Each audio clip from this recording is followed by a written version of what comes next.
प्रणाम सब गोटे के। लगन पाती के समय आबि रहल छै तऽ आबि रहल छै कि आबे गेल छै तऽ एकटा हम बेटी लगन गाबै छी तऽ सुनू अहाँ सब, आशा करै छी नीक लागत तऽ लाइक शेयर कमेंट्स करब। धन्यवाद। के तोरा गे बेटी जन्म ही देलन हे आनंद भवन में।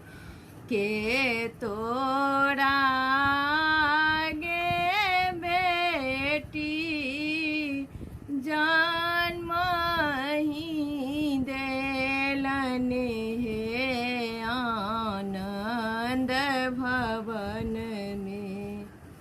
के तोरा केलनि प्रतिपाल हे आनंद भवन में। के तोरा केलनि प्रतिपाल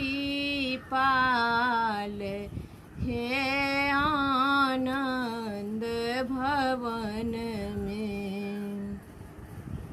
आमा मोरा हे बाबा जन्म ही देलनि हे आनंद भवन में। पापा मोरा केलनि प्रतिपाल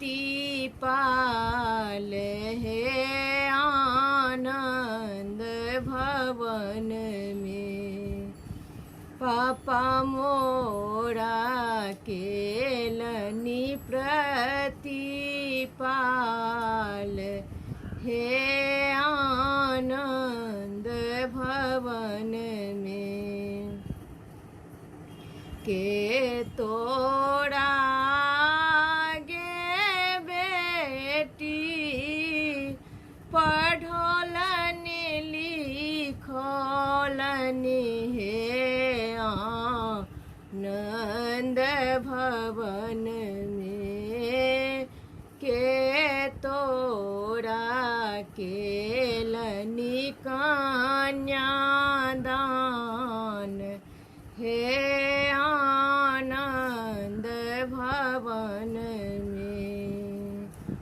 भैया मोरा आहे बाबा पढ़ौलनि लिखौलनि हे आनंद भवन में। बाबा मोरा केलनि कन्यादान